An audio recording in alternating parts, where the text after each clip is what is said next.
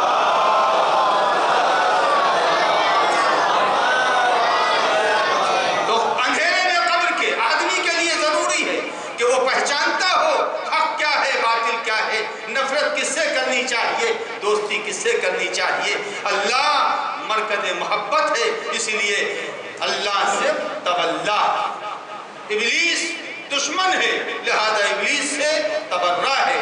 یہ یاد رکھیے کہ یزید دشمن تھا. یزید نواز رسول کا دشمن، اس نے ذبح کر دیا. جب ذبح کر دیا اب یزید دشمن ہے. جب دشمن ہے تو تبرہ. ورنہ گالی کو عربی میں تبرہ نہیں بولتے، گالی کو سب بولتے، گالی کو سب بولتے. اور کوئی مسلمان یہ نہیں پسند کر سکتا کہ وہ گالی بکی. گالی تو مسلمان کا شیوا ہی نہیں ہے. تبرہ تو ہے. ابھی یہاں سے آپ نکلنے لگے اور کہیں کوئی صاحب کھڑے ہو کر کے گلاب پاس میں گلاب بھر کر کے اسپرے کرنے لگے. ہر آدمی کیا اچھی خوشبو ہے، کیا اچھی خوشبو ہے. یہ ناک کا سانس کا روک کر کے چھوڑنا یہ بتا رہا ہے کہ ان کو خوشبو سے محبت ہے. اور اگر باہر نکل گئے اور معلوم یہ ہوا کہ میونسپلٹی کی گاڑی نے وہ مچھر مار دھواں چھوڑ دیا ہے، یہ منہ کرنا یہ اس بات کی علامت ہے کہ مزاج کو تبرہ ہے. یہ منہ بتا رہا ہے کہ مزاج کے اندر یہ دھواں پسند نہیں ہے. تو اب پتہ چلا کہ اگر آدمی قبر کے اندھیروں میں بچنا چاہتا ہے، عذاب الہی سے بچنا چاہتا ہے، تو خدا کے دشمن کو بھی پہچانے، خدا کے دوست کو بھی پہچانے. یہ چیزیں ہوں گی تو انسان یقیناً جادہ حق کے اوپر. اور یہ نہیں ہو سکتا ہے کہ آپ ٹوٹے ہوئے چاول کو سالم چاول سے الگ کر لیتے ہیں، اور آج کا دکاندار ٹوٹے چاول کو الگ بوری میں رکھ رہا ہے، سالم چاول کو الگ رکھ رہا ہے. ارے 2 پیسے کا چاول خریدنے میں ٹوٹا اور سالم دیکھ رہے ہیں. اور اتنا بڑا کامل عقیدہ جو نجات کی طرف لے جائے گا، اس میں ٹوٹے اور کامل کا فرق ہی نہ ہو.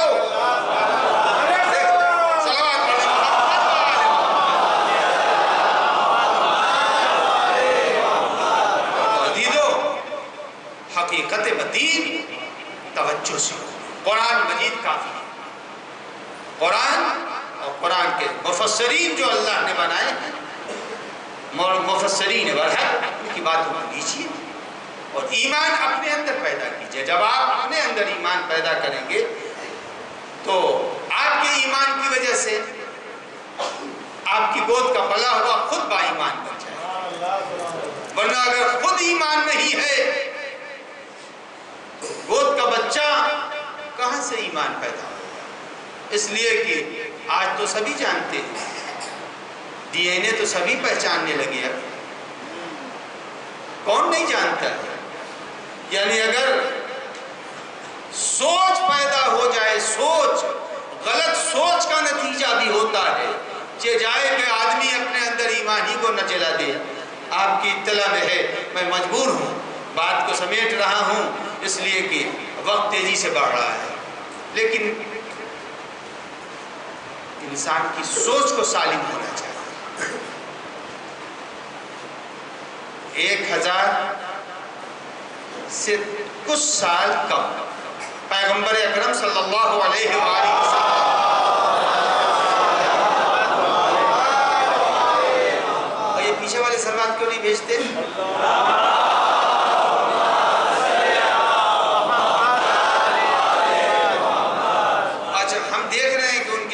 نہیں چل رہی ہے، وہ کھل نہیں رہا ہے، تو اسی لیے ہم کہہ رہے ہیں کہ پیچھے والے پہلے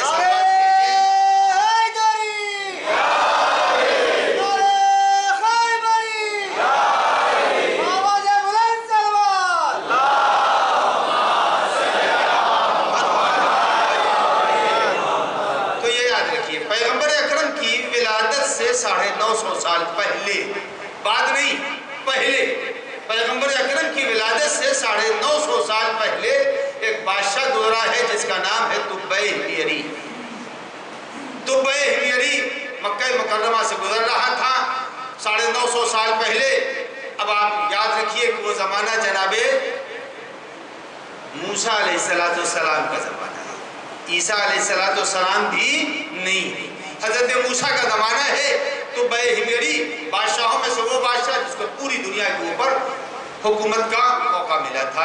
طبع حمیری جب مکے سے گزرا تو مکے سے گزرنے کے بعد اس کے استقبال میں مکے والے نہیں آئے، اس نے اپنے وزیر سے پوچھا، 300 حکماء اس کے ساتھ تھے، پڑھے لکھے دانشور اس کے رکاب میں تھے، اس کے ساتھ چلتے تھے۔ تو جب وہ مکے والے اس کے پاس نہیں آئے استقبال کے لیے تو اس نے پوچھا کہ یہ کیوں نہیں آئے وزیر سے؟ تو وزیر نے کہا چونکہ مکے میں خانہ کعبہ ہے، ان لوگوں کو اس کا غرور ہے اور وہ کسی کا احترام نہیں کرتے۔ بس یہ بات گزر گئی۔ طبع حمیری رات میں کھانا وغیرہ کھا کے جب لیٹا تو اب یہ امام محمد باقر علیہ السلام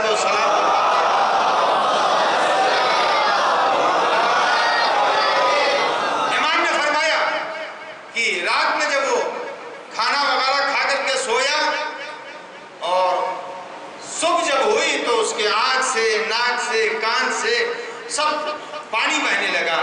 فوراً اس کے ہاں جو طبیب تھے سب نے کھانوں کا جائزہ لیا، کہیں کے اوپر کوئی چیز ایسی نہیں ملی جو زہریلی ہوتی۔ اب اس کے خود رکاب میں جو ڈاکٹر تھے، طبیب تھے، حکیم تھے، سب نے اپنے اعتبار سے اس کا جائزہ لیا، لیکن کہیں کے اوپر کہیں کوئی کسی مرض کا پتہ ہی نہیں چل رہا ہے۔ تو کسی نے مشورہ دیا، مکے میں ایک طبیب ہے جو بڑا حاذق طبیب ہے، کہا اس کو بھی بلا لیا جائے۔ وہ آیا، اس نے نبض دیکھی، کہا میری بات تو بھولے تو نہیں آپ کہ آدمی کی فکر کا اثر اس کے جسم پر پڑتا ہے، ایمان تو ایمان، فکر کا اثر اس کے جسم پر پڑتا ہے۔ اس نے نفس کے اوپر ہاتھ رکھا اور جب نفس پر ہاتھ رکھا ہے اس نے تو نفس کو دیکھ کر کے چھوڑ دیا، اٹھ کے چلا آیا، وزیر کو بلایا اور کہا بادشاہ کوئی بیمار نہیں ہے، بادشاہ سے کہہ دو اس نے کوئی بڑا گناہ کا ارادہ کیا ہے، اس ارادے گناہ سے یہ بیمار پڑا ہے، یہ ارادے گناہ سے بیمار پڑا ہے۔ جب وزیر سے پوچھا کہ کیا اس نے بتایا، کہا سرکار کیا بتاؤں، یہ تو یہ کہہ کے جا رہا ہے کہ کوئی بڑا ارادے گناہ کیا ہے۔ تو کہا حقیقتاً ایسا ہے، یہ طبیب یہ کہہ رہا ہے؟ کہا ہاں، کہا یہ کہہ رہا ہے۔ تو جب اس نے یہ کہا تو بادشاہ نے کہا اچھا، فوراً اس نے اپنا وہ ارادہ بدل دیا۔ اب امام محمد باقر علیہ السلام فرماتے ہیں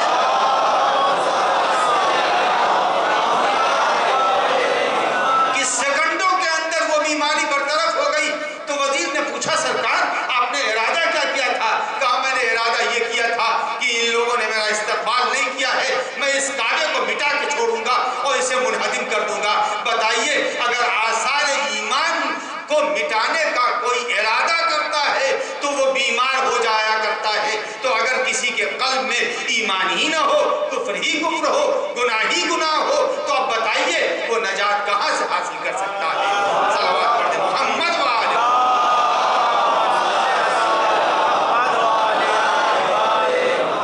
بس عزیزو، اس سے زیادہ مجھے وقت نہیں لینا ہے۔ تو یہ ایام ایمان کی تقویت کے، مظلومیت کے اعلان کے، حقانیت کی تشہیر کے، ظلم سے بیزاری کے لیے، احتجاج ظالم کے سامنے کرنے کے لیے۔ وہ کربلا کا واقعہ سن 61 ہجری میں ہوا تھا، وہ واقعہ آج بھی زندہ ہے اور تازہ ہے۔ وہ اس واقعے کے اندر دھندلاپن پیدا نہیں ہوا۔ قافلہ جو کربلا سے اسیر ہوا تھا، اسیروں کا قافلہ کشاں کشاں پھرایا جا رہا ہے۔ جب یہ قافلہ